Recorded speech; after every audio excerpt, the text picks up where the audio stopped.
Hello and welcome to the 5th episode of Custom Track Review. My name is Justin and today we're going to be reviewing 10 custom tracks from the past month or so. As you can see, I've decided to go with less tracks than I have been on more recent CT reviews, and that's because I've burnt myself out from making massive hour-long videos, and I've scrapped numerous scripts simply because I've been trying to cover too much. I want to be able to make videos faster, so I'm going to be shooting for 30-minute videos for the series again. We'll see how that goes though. I'm also going to try and go more in depth with the tracks I do cover. That's all I really wanted to say, so let's dive into the tracks. First track we're going to be looking at is Frigid Boondocks by AlphaFlame. The overview says that the track is set in a wintry, isolated area. Now there is a note in AlphaFlame's video explaining that there are position jump bugs, minor texture glitches, and slow motion bugs along with no minimap, which I will take into account, but I still want to discuss the track regardless, so let's take a look.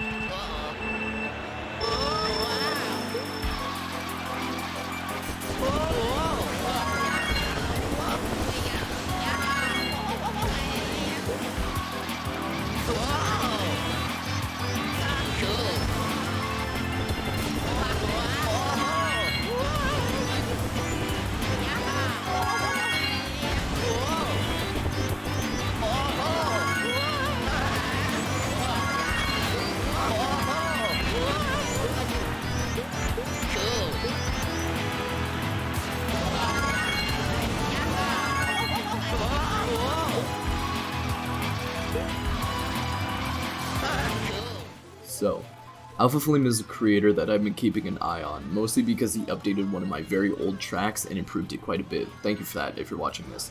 But I've also seen some of his tracks that he's made on his own, and they piqued my interest as well since he had a very cool style that I wanted to see improved upon in the future.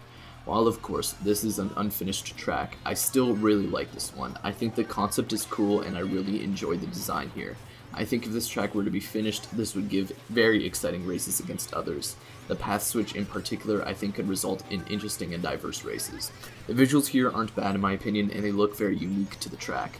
This is a common theme I notice among AlphaFlame's courses and updates, but he's very expressive with his KMP objects as he's not afraid to add a bunch of them to set the scenery and ambiance. His update to my track, Petite City in particular, had some really cool ideas with the objects he added, and this is no different. Basically, there's a lot of potential here, and AlphaFlame is good at all the parts that someone needs to be good at for a track to work. The concept is there, the design is there, the modeling is there, and the visuals are there. Now let's get to the downsides, which are mainly the intricacies of the course as a whole. Though there are a few issues in terms of modeling, which I consider the biggest since the only way you can fix it is by redoing whole parts of the course. Mainly there's a trick right into a sharp turn after the split path joins back together, which would need to be reworked so that it wouldn't screw over racers in an unfair way. It's also a little unclear where to go when you're jumping off the rooftops trying to land back on the road. I think AlphaFlame would have to add a big parking lot type square as a landing if he didn't want to remove the rooftop jump, just so racers don't have to be so precise in making sure they don't land in the off-road. I also believe it is faster to go into the off-road on the first big 180-degree turn, as long as you avoid the invisible wall, which leads into my next point. Invisible walls are used a lot here in ways where they shouldn't be. Now, I'm still going over issues with the model and design itself, and invisible walls would be a collision issue, but I'm putting this point here because I think this would be easily fixed had AlphaFlame added some more fencing.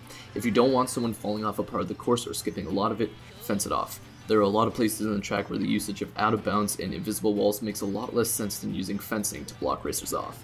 This is another collision/modeling issue, but there's unclear out of bounds as well in the starting area.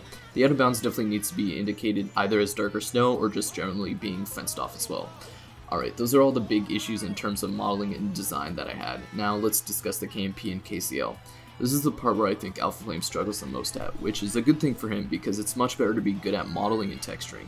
But that also makes for buggy races. First of all, no minimap, I should mention that now. Also, there's a lot of lag. This is something that needs to be fixed.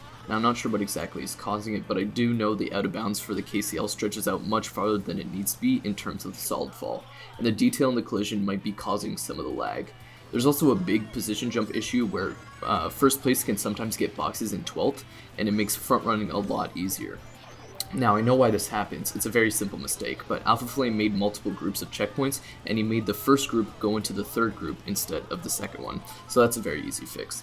I should also mention the weird slow and fast tricks without any indication. This is also a theme amongst many AlphaFlame tracks, and I'm just going to say it outright, I'm not a huge fan of it. Having unclear slow and fast tricks feels very awkward, and I feel like he overused them in this track. This definitely needs to be ironed out. Most of it could be fixed by just making it normal trick road though, which if you don't know, the KCL code to that is _00_100. The 1 makes it trickable. You can make any material trickable. I thought I'd mention that just in case any of you didn't know, since I didn't for the longest time when I was making my CTs. There are also a lot of item boxes on the track. I think AlphaFlame could remove a set or two to make races against others much more balanced. The respawns are a little out of whack too, as sometimes you get respawned way farther ahead or behind where you just were, though I'll give the benefit of the doubt here, as some of that could be caused by the checkpoint issues. There's a pretty big cut at the end where you can skip the whole rooftop section by wheeling off and skipping out of bounds. I'm not sure why that happens, but it should be fixed. And everywhere else other than that one part has out of bounds that is very aggressive and should be moved farther away from the course so it doesn't screw over players. And some of it, like I said, should just be fenced off instead. One last thing I'd like to add, and this isn't a bug or anything, but I think it might be cool to incorporate the road under the rooftop section as part of the track. Currently you get counted out of bounds if you fall off, but if AlphaFlame added cars going back and forth, making a risky no item set path, I think that could create some more interesting races. Those are all my thoughts on the course, and yeah, I went on for a very long time, but like I said earlier, I really like the course and I see a lot of potential here. I hope AlphaFlame decides to update this soon to try and iron out some of the bugs and issues here. I'm feeling a 5 out of 10 for this one. The design is really cool and there's a lot of potential, but the issues with the collision and KMP are hindering the track immensely as of now. The next track we're going to be looking at is DK Jungle Run by HackerCop. The overview says the track layout is based on the German go-kart track Kart 2000, that word, and N64 DK's Jungle Parkway. To create the jungle effect, the author ripped trees and bushes from Nintendo's tracks and used the particle modifier in Blender to place them randomly across the track. He also imported post effects from DK's Jungle Parkway, and using the Cycles render engine in Blender, the author added a shadow map to the track. Let's take a look.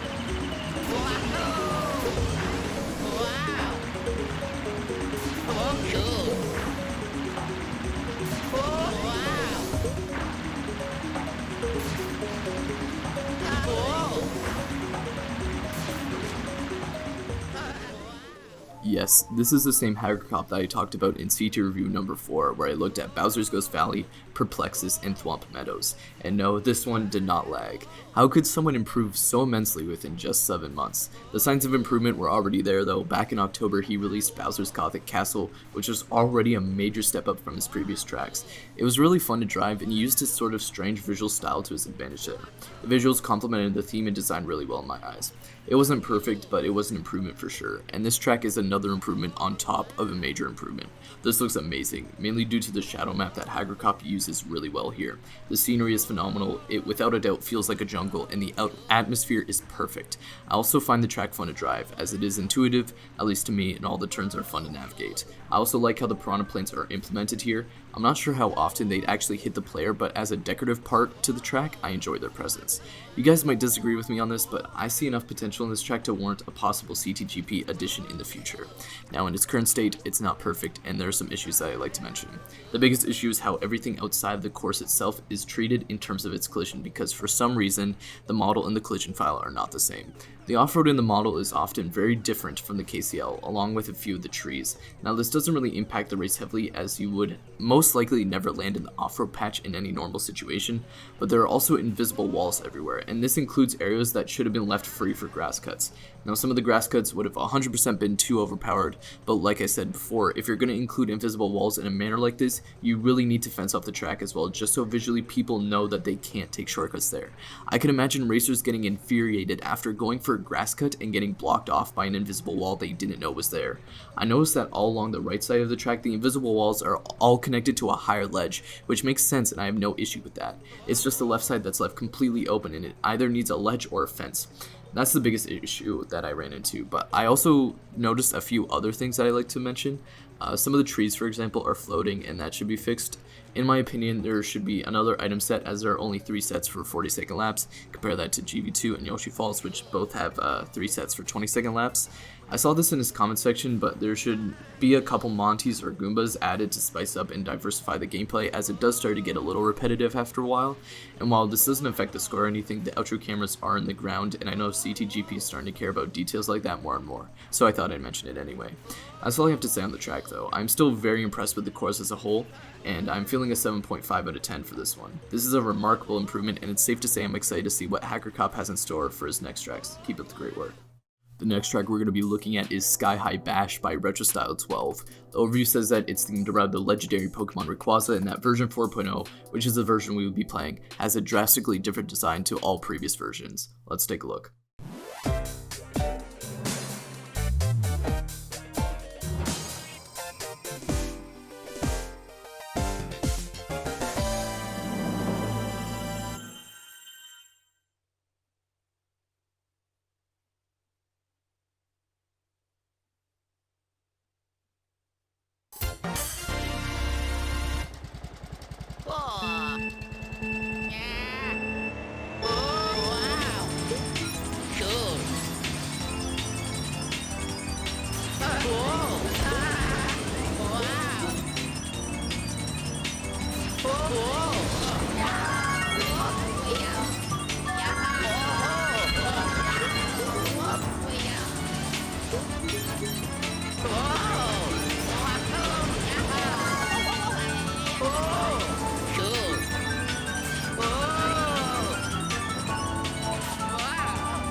RetroStyle12. This guy has been a bit infamous for how many tracks and remakes he's pumped out, and that's something I mentioned back in CT review number 2, when I reviewed Red Sector A.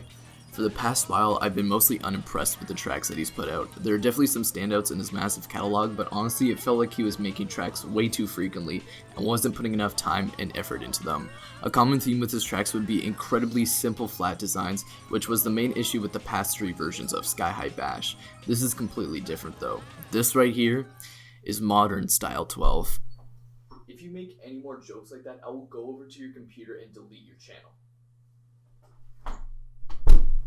Jeez. Anyways, this is what I love to see. I said in that past CT review number 2 that I knew RetroStyle had the potential to make good tracks, but he needed to spend a little more time on it, and that's what he's done here.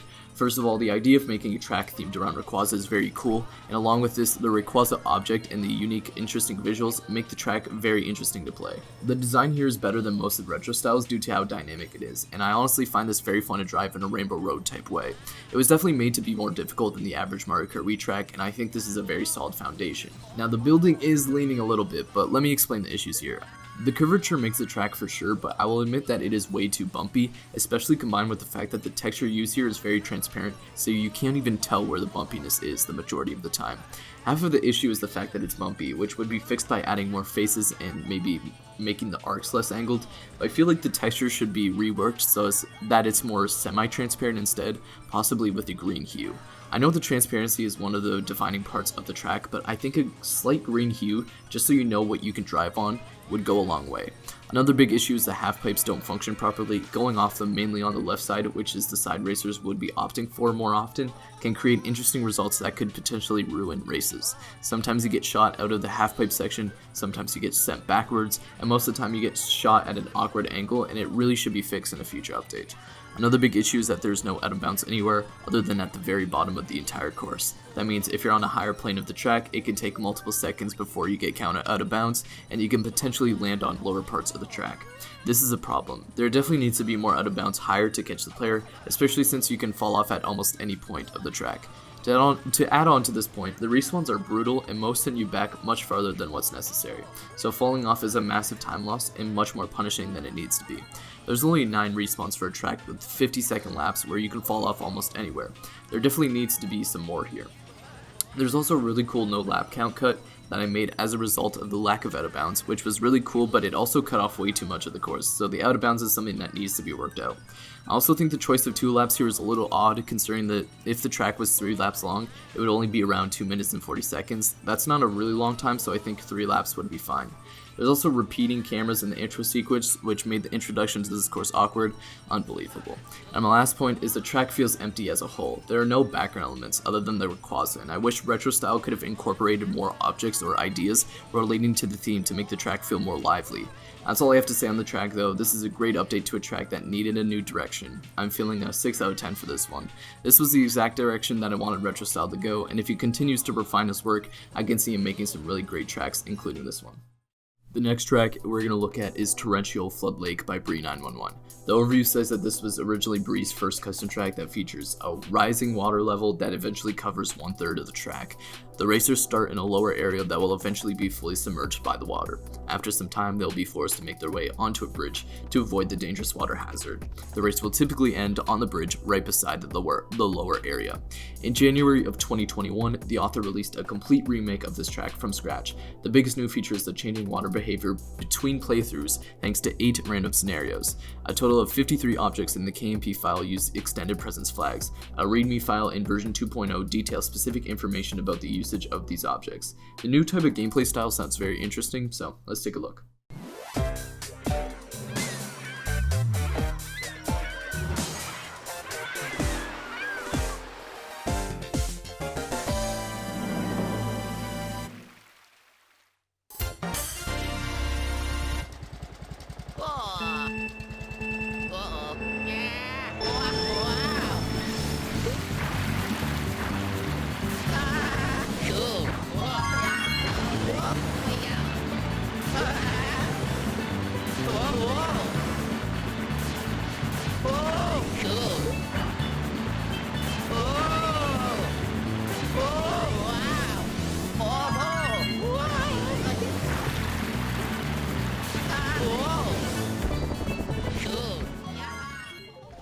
I know I've been saying the same thing for many of the creators here, but Bree911 was originally someone I had been keeping an eye on in terms of modding content. Even in the first custom track review I ever did, I covered his battle stage Rotation Station, which I gave a 10 out of 10, and I still stand by it. I believe that stage is the #1 custom Mario Kart battle stage of all time.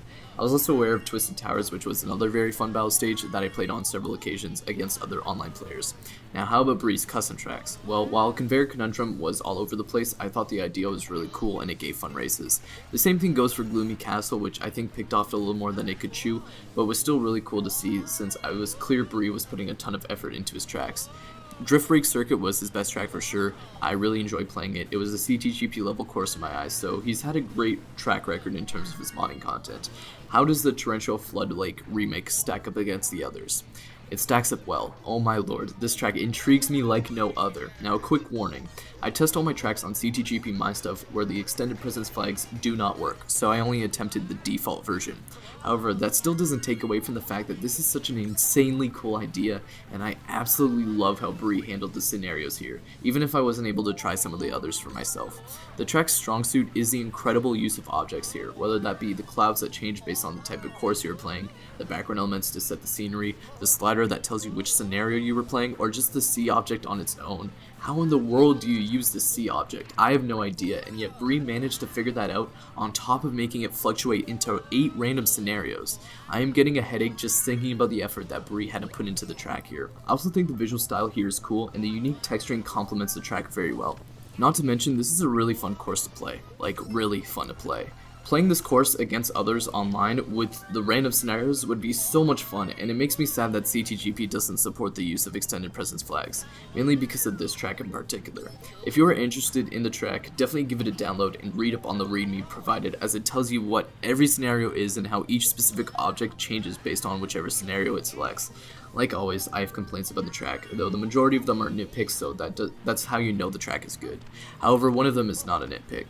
The shortcut at the start of the track feels very odd, and it is not fun to try and navigate. I personally think that it should be completely redesigned, which is unfortunate because of how good the track is, but it's not fun to hop in the cut and just hope for the best, which is how it currently feels. Now, let's go over some of the nitpicks. I think the visuals would probably be a little better with a less cartoony presence, but obviously it is fine as it is. There also could have been a few more background elements, in my opinion, to spice up the track, as there are like 4 small houses and that's it. The respawns are also a little odd. I understand it's because they need to always respawn you on the boardwalk, but sometimes it feels like you lose too much time since the respawn doesn't accommodate for the time lost by going the wider route. And my last nitpick is that the item sets on the half-pipe are spaced very strangely, and I feel like it should be 1 row. That's all I have to say on the track, but man, the way Bree uses the extended presence flags here is incredible, and I hope more creators follow suit since this definitely proves that there is potential in the idea. I'm feeling a 9 out of 10 for this one. This remake made me even more excited than I already was for new Bree tracks. Excellent work here. So, as it turns out, Bree's already updated this to version 2.1 while I was editing the video. He improved some visuals and collision in the cave shortcut and wooden pillars at the start. I gave it a try. I didn't really notice a change in the visuals, and while the collision might be a little better in the shortcut, I still think it needs to be remodeled. I'm gonna stick with a 9 out of 10. The next track we're going to look at is Varemi's Garden 2 by Varemi. The overview describes it as a sequel to Varemi's Garden. The track was originally made back in 2018 but got a pretty sizable update including model revisions recently, and I had never seen the track before. I thought it looked really interesting though, so I decided to give it a try. Also, the original Varemi's Garden got a similar update on the same day, but I opted to review just this one for now as I thought it was more interesting. Let's take a look.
Varemi has made many custom tracks, and he certainly has a style. His courses always have interesting designs, with visuals that are unique, but maybe not the cleanest. He also commonly works with grand designs that have tons of pathways, but it seems he toned that down for this track, which I certainly appreciate. The gimmick here is very neat, and I enjoy the design. The 6 slaps caught me off guard initially, but once I saw that it was because you go around the right side then the left side once, I understood it a lot more. I also find the track mostly fun to drive. If this were in a distribution, I think the races that it would give with other people would be dynamic and interesting. A track like this would be more pack ready than a track like Frigid, Boondocks, and Sky High Bash, and in some ways maybe even DK Jungle Run. However, I still feel like there's a lot missing here, and some of my issues would need serious reconsiderations of the design to be perfect in my eyes. The first thing I'll mention is the invisible shortcut. I don't mind the shortcut at all, but why's it gotta be invisible? I really dislike when creators do that. It's so odd to me. I only knew it was there because of the preview video that I watched, but man, just make it visible please. There's also a ramp going directly into a turn in that area, that should be removed. There are also invisible boost panels on the top boardwalk section, which definitely shouldn't be a thing. Now the main design issue is the path bouncing in my eyes. The left path is around 5 seconds faster than the right path. Now it doesn't ruin the course since you're supposed to go in order from right to left to right to left. You're not switching based off path, but you are able to switch to the other side on both paths. And yes, you can repeat the left path with a respawn. So I think the left path should be at least made a little longer. Now we can kill 2 birds with 1 stone here because the landing after the boardwalk going straight into the turn is awkward. If Varemi moved the turn after the square bit of road, that would make the left path longer and make it less awkward to drive. It would also possibly make going for the item boxes worth it as they're too far out of the way at the moment. So possibly 3 birds with 1 stone. I also think the visuals are lackluster, and the lack of background elements makes the track feel very empty. I don't know if I would describe this track as a garden. If I were Varemi, I would spend more time trying to make the background more interesting and set the atmosphere a little bit more. The last thing I'll mention, which is probably the most objective issue, is the fact that the finish line checkpoint doesn't extend all the way to the left, so it's possible to get no lap counts. Now, there's a lot to be desired from this course, sure, but I also think that compared to some of the other courses here, this is a more pack-ready track. Also, I still find the design here to be very interesting, and this is one of those tracks that I think would play great with other players. I just hope that with the changes I suggested, it could play even better. I'm feeling a 6 out of 10 for this one. I really hope Varemi continues to improve on this track in particular, as I still really enjoy what he's done with the track so far. The next track we're going to look at is Lyncho Lair 2 by Slimeserver. The overview describes this track as a sequel to Lyncho Lair that is based around a castle in lava. The author considers this to be one of the greatest sequels to Lyncho Lair of all time. I've seen the original track before, which was Slimeserver's first track, and I thought it was pretty good, so I'm excited to see how this one plays. Let's take a look.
So, Slimeserver is a newer creator, and to me, he's been a pretty exciting new face. His first track, which was the original Lyncho Lair, was uploaded in August of 2020, and I thought it was a great first track, but it was also very simple.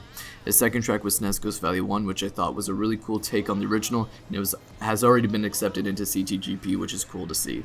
His third track was Emerald Isle, which I thought was alright, but still was a little too simple and basic to really get excited from. This is his fourth track, and this is exactly what I wanted. Slime went all out with the design, and it paid off really well. First off, you might be wondering, are these Lyncho Lair tracks jokes with all the random images and the wiki page saying that he's working on Lyncho Lair 3, Lyncho Lair 4, Lyncho Lair 6, Lyncho Lair 5, Lyncho Lair 1 HD Remaster, and Lair of Lyncho, and are you even pronouncing Lyncho right? And to both those questions, I have no idea. I have no clue what a Lyncho is, but what I do know is that when he gets a second layer, it makes an incredible custom track. In a way, this reminds me of a polished, nostalgic Bowser's Castle, mainly because of the visuals, but also because of the grand design. This is something that I thought nostalgic Bowser Castle did well too, but the track is not repetitive at all in terms of visuals or gameplay, since it is throwing new ideas at you with every new section. This track is really fun to drive, and the shortcuts here are very nice. In terms of gameplay, this feels like I'm driving a Nintendo course for the majority of it. The atmosphere is immersive as well, similarly to Nintendo's regular tracks, and the usage of objects is excellent, whether they challenge the racer or decorate the background. This is a track that I could 100% see in CTGP, probably the most out of all the tracks that we've covered so far. Again, the track is really solid, so the issues that I have are mostly nitpicks or slight changes to make the track a little more solid. The first issue is something that needs to be fixed though, and it would probably be an easy tweak of the KMP, but there is a very easy shroomless respawn glitch that I'm pretty sure saves time. You skip the whole spiral section. Now the next three issues I consider to be minor things that should be tweaked, but they all happen to be model related, so that would be more difficult to work with. First of all, the section before the spiral is a little awkward due to the circle positioning. I feel like they could be optimized by pushing them farther away from the ramp slightly. I also think the first ramp into the soccer section is a little too big and with a harsh angle, so lowering the ramp along with shortening it would make it feel much more pleasing to go off of. This was an issue I had to deal with a lot for older versions of Dark Matter Fortress. The last modeling issue is the ramp that goes right into the turn just before the circle part. It's a bit of a rough turn and it'd probably unfairly screw over some racers. That part could be reworked. Maybe a trickable boost panel would work as long as you're still able to make the shortcut, but that part needs to be a little smoother. Last thing I'll mention, which I personally don't mind too much, but I can see other people complaining about, are the visuals, as they are rather basic.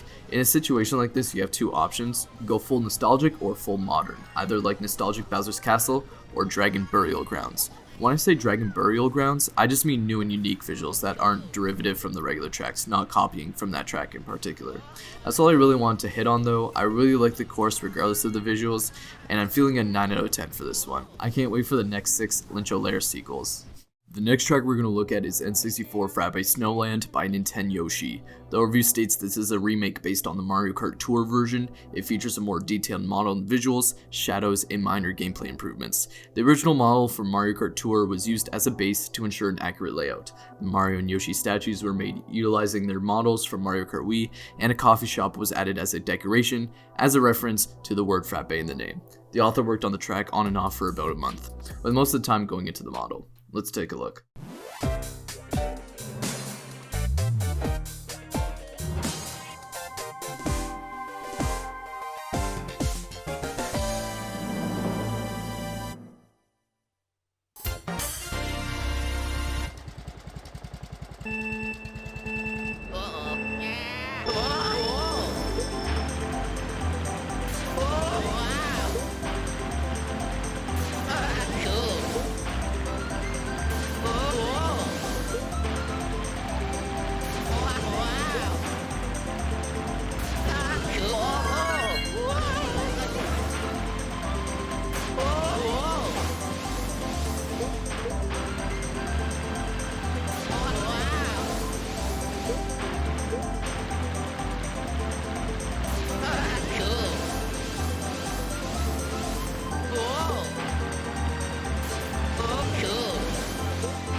NintenYoshi is a creator that I don't think gets the praise that he deserves, especially with many of his newer tracks being as good as they are. He just got his first track into CTGP and 64 Toad's Turnpike, which was definitely deserved. His Sarasa Kingdom track was also accepted under Needs Fixes, and Wario's Cosmic Construction was my favorite CT Jam track ever. So it's safe to say that NintenYoshi is one of my favorite custom track creators. How is this track compared to his previous works? Well, you can see the track yourself. This is beautiful. I mean, this segment is self-explanatory, really. This is clearly the best version of Frappe Snowland in Mario Kart Wii. And the main reason is the incredible visuals here. NintenYoshi changed up everything that he needed to perfectly here. This is like the quintessential perfect take on a retro course. It feels like Frappe Snowland, and visually it looks like it's evolved past the Nintendo 64 days. The atmosphere is amazing, the track is fun to drive, and the shortcuts are solid. I'm just gonna say I fully expect this to be in CTGP after some updates, because yes, there are some issues here. The biggest issue is the out of bounds for sure. If you can remember from the first segment on Frigid Boondocks, I complained about the out of bounds not being indicated in the starting area and how it would have been much better had it been darker snow. The same exact issue happens here, as the out of bounds is not indicated here at all, which made me really hesitant to consider hopping in the off-road, which is definitely something you don't want happening to racers on your track. That needs to be fixed. Also, the snow walls at the end are odd due to their angle placement, making racers fly off if they come into contact with it. This could be fixed by adding vertical wall collision. Also, I'm not a fan of the single shroom and triple shroom item box sets. Now, personally, I dislike whenever boxes can only give 1 or 2 items in general, but in the context of this course, the triple shroom item set especially is way too overpowered and needs to be removed. I also noticed the track gets a little bumpy entering the wide area of the course. I don't know what's going on there, but it should be smoothed out if possible. Finally, there's a cool no lap count cut. Anyways, yeah, it seems like the collision wasn't as polished as the visuals. However, I already know there is a great future for this track as long as NintenYoshi is willing to put in the work to update it. I'm feeling an 8 out of 10 for this one. The out of bounds issue makes me unable to play this with a clear conscience, but everything else is incredible. I hope to see more retro remakes from NintenYoshi in the future, as it seems like he's really good at them. The next track we're going to look at is Minecraft Kart by KiwiPowerGreen. It was a Mario Kart DS custom track that was originally created by RiazorMC, but Kiwi ported it to MKW. I've seen the Mario Kart DS version, as I'm sure many of you have, probably since the video on YouTube has 100,000 views, but I wanted to see how this would play Mario Kart Wii as a comparison, so let's take a look.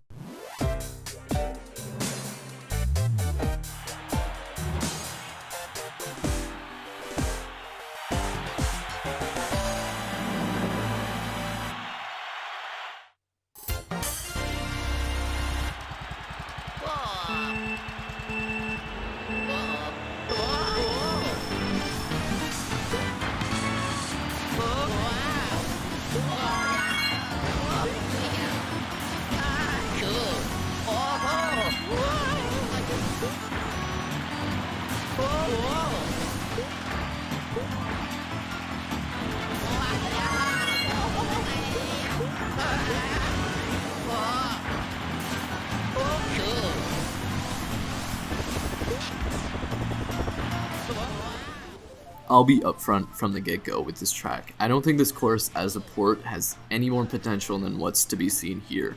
As a DS track, it was designed smart with an excellent idea, perfect theming, and great visuals for the DS. When ported onto the Wii, it falls apart. This track is underscaled, with super tight sections, mainly in the nether and mushroom portions. There's no animations, it's difficult to distinguish what's off-road at times, and the textures are very low quality. It's clearly a DS track.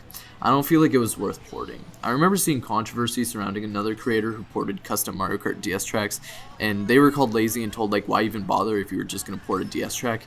And a while ago I was of the mindset of, well, they shouldn't be judged too hard for innocently porting the track even if it's lazy. Like if someone's going to port an MKDS CT based on a Wii U track that no one's made a version of in MKW up until that point, I think that's perfectly okay since there's no other way to play the track on the Wii.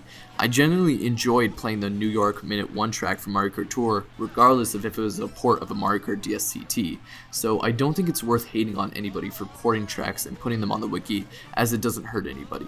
I guess I'm just a little saddened by the port in particular, because it reminds me of the missed potential for Minecraft tracks in general. Like, Mineshaft is without a doubt the best Minecraft themed track for Mario Kart Wii, but it's just a regular circuit with Minecraft elements. The original Minecraft Kart by RiazorMC was designed really well for MKDS, and yet we don't have a version similar in quality for Mario Kart Wii.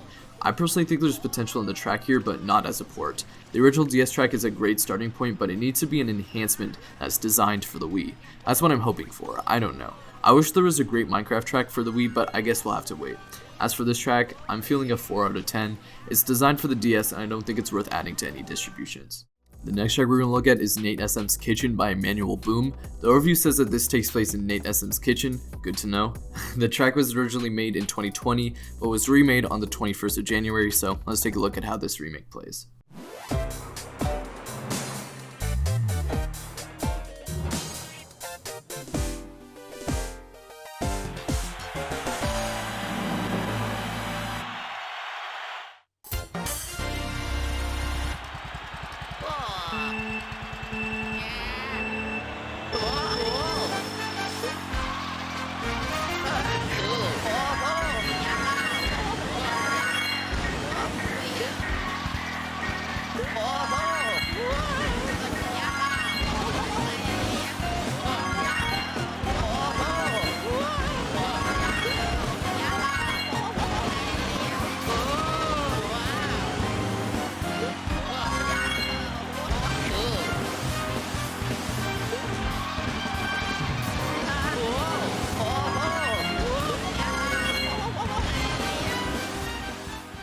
EmmanuelBoom is someone who's made a ton of custom tracks in 2020. I believe he uploaded his first track in late November 2019, and he's uploaded 27 unique tracks since. Not to mention that he's remade and updated some of his tracks as well. So he pumps out tracks a lot, but sometimes I feel like they aren't fully finished, and that he could have spent a little more time planning things out in the course model, or fine-tuning the KMP, things like that. It seems going into 2021, he's still going to be making many tracks, and this is a decent start. I think the kitchen / in real life theme is cool, and the unique visuals make the track stand out. Even with the trick spam, which you probably noticed, I still find this track fun to drive. It's a great length for a shortish CT, just under 2 minutes, and there's a cool wall ride strat in the sync section. No clue if it was intentional or not, and I'm not even sure if it's faster. I believe with the shroom it saves more time than using the shroom anywhere else on the course, but the fact that it doesn't seem intentional but works perfectly is cool because I get that same feeling with all the really cool shortcuts on regular tracks, like the Grumble Volcano Rock Hop, Mushroom Gorge Gap Jump, and the RBC Rail Cut. Now, there are issues with the track, and compared to some of the other tracks I've covered, they are more fundamental. One of the big issues is the trick right into the turn after the sink. It's very blind and should be looked into for possible future updates. It is also possible to fall through the floor and get soft locked, which really needs to be addressed. It's an easier fix, but still should be looked into. There are also some really odd texture issues, mainly in the sink. The visuals itself have a number of issues. The stovetop burner is the same texture as the stovetop, which creates a weird illusion effect, and the choice of no animations for the boost panels is odd.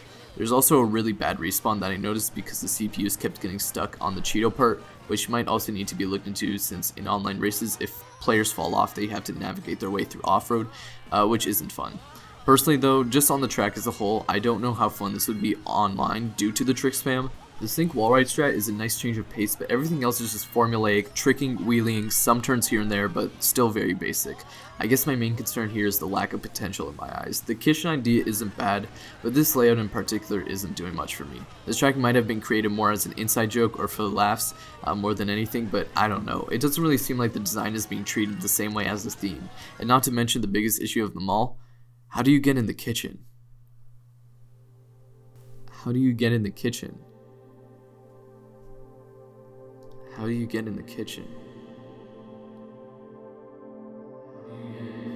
Anyways, I'll go with a 5 out of 10 for this one. It's more functional than some of the other tracks, but it gets a lower score because I think there's missing potential for both online races and future updates to this design in general. Alright, and the last track we're going to look at is Lilypad Lake by Sheale. The track was originally designed by NintenYoshi, and it was created for the first edition of Citrus's CT Secret Santa. Let's take a look at the track.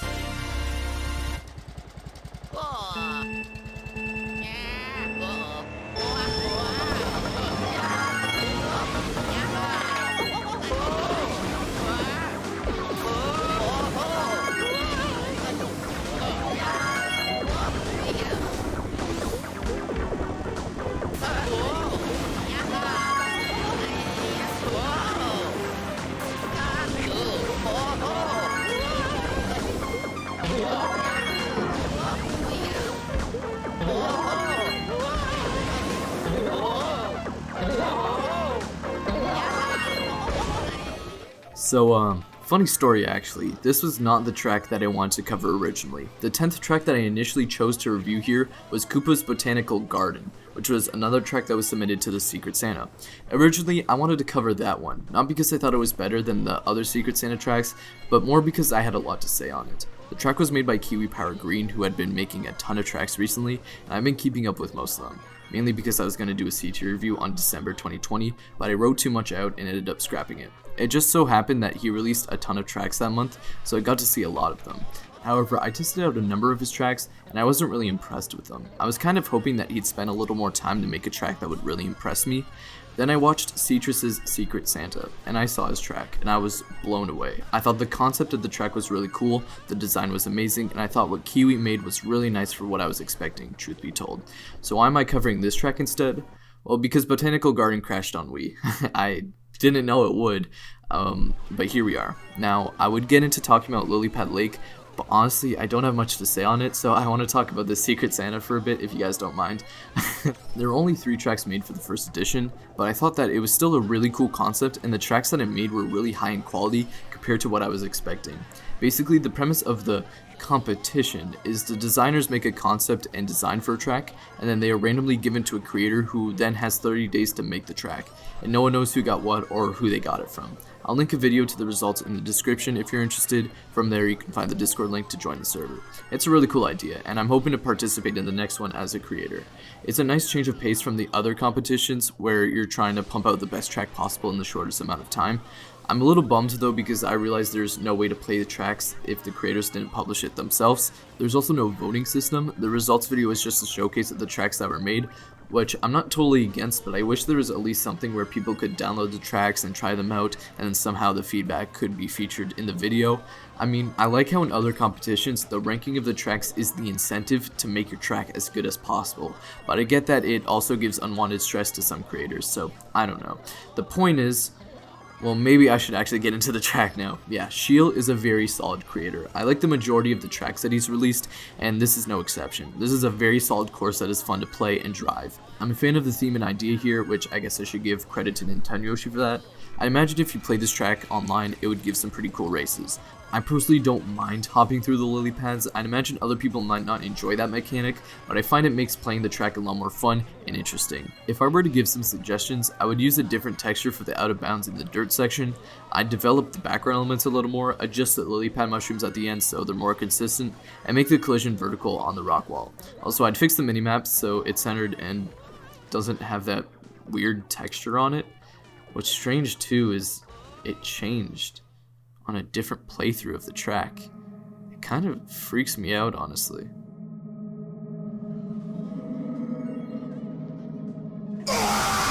Anyways, yeah, I didn't have a lot to say there, but man, this is a really solid course. I'm feeling an 8.5 out of 10 for this one. I can see this making distributions as it is, but if Sheale were to fix up everything I mentioned, then I think this would be a very, very great course.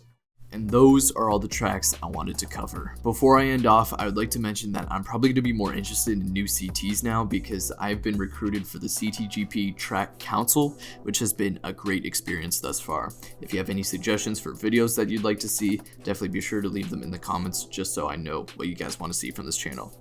Alright, that concludes Custom Track Review number 5. Thank you guys so much for watching. If you liked the video, be sure to give it a like and subscribe if you haven't already, and I'll see you in the next video.